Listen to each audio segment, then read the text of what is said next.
Pemirsa Kesana, Allah Subhanahu wa Ta'ala telah bersumpah dengan nama waktu, maka waktu menjadi hal yang sangat penting untuk diperhatikan. Di antara waktu yang sangat berharga dan dimuliakan adalah waktu subuh. Kita tentu sudah mengetahui keistimewaan waktu subuh. Marilah kita melihat waktu subuh dengan kacamata yang lain, yaitu dari bahaya waktu subuh bila kita tidak dapat memanfaatkannya. Allah bersumpah dalam surat Al-Fajr, demi fajar waktu subuh. Kemudian dalam surat Al-Falaq Allah mengingatkan, katakanlah aku berlindung kepada Tuhan yang menguasai waktu subuh. Ada apa di balik waktu subuh? Mengapa Allah bersumpah demi waktu subuh? Mengapa harus berlindung kepada yang menguasai waktu subuh? Apakah waktu subuh sangat berbahaya? Ternyata benar. Waktu subuh benar-benar sangat berbahaya. Waktu subuh lebih kejam dari sekawanan perampok bersenjata api.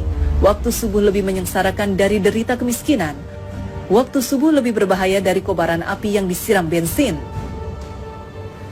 Jika ada sekawanan perampok menyatroni rumah kita dan mengambil paksa semua barang, emas dan semua perhiasan di gondolnya, uang cash puluhan juta ditilepnya, laptop yang berisi data-data penting Anda juga diembatnya, mobil yang belum lunas juga digasaknya, bagaimana rasa pedih hati kita menerima kenyataan ini? Ketahuilah bahwa waktu subuh lebih kejam dari perampok itu, karena jika kita tertindas sang waktu subuh sampai melalaikan sholat fajar, maka kita akan menderita kerugian lebih besar dari sekedar laptop dan mobil. Kita kehilangan dunia dan segala isinya. Rasulullah SAW bersabda, 2 rakaat fajar lebih baik dari dunia dan segala isinya. Hadis riwayat Muslim. Waktu subuh juga lebih menyengsarakan dari sekedar kemiskinan dunia, karena bagi orang-orang yang tergilas waktu subuh hingga mengabaikan sholat subuh berjamaah di masjid, maka hakikatnya merekalah orang-orang miskin sejati yang hanya mendapatkan upah 1/150 atau 0,7% saja pahala sholatnya. Dan barang siapa yang sholat subuh berjamaah, maka ia bagaikan sholat semalam suntuk. Hadis riwayat Muslim. Kita bisa bayangkan sholat semalam suntuk berarti sholat yang dikerjakan mulai dari tenggelamnya matahari sampai terbit fajar. Benar-benar fantastis, sama dengan sholat selama 10 jam atau kurang lebih 150 kali sholat. Betapa agung keutamaan sholat subuh berjamaah ini. Betapa malangnya orang yang tergilas waktu subuh, orang-orang yang mengabaikan sholat subuh berjamaah di masjid.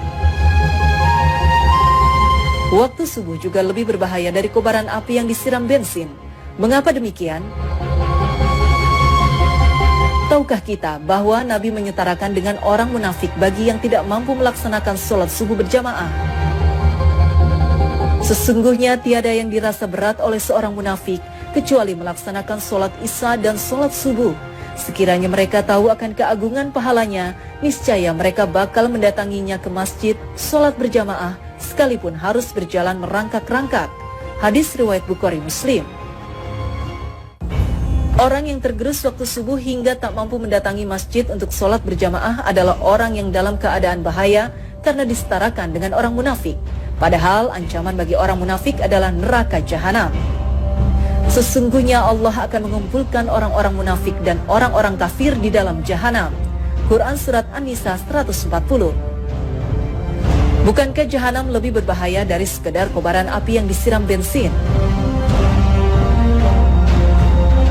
Nah, agar tidak merasakan tindasan waktu subuh yang lebih kejam dari perampokan, agar tidak terkena gilasan waktu subuh yang lebih menyengsarakan dari derita kemiskinan, dan agar tidak tertelan gerusan waktu subuh yang lebih berbahaya dari kobaran api, maka Allah berfirman, katakanlah, aku berlindung kepada Tuhan yang menguasai waktu subuh. Quran Surat Al-Falaq 1. Yaitu dengan memanfaatkan waktu subuh sebaik-baiknya, maka lakukan sholat sunnah dan sholat berjamaah di masjid.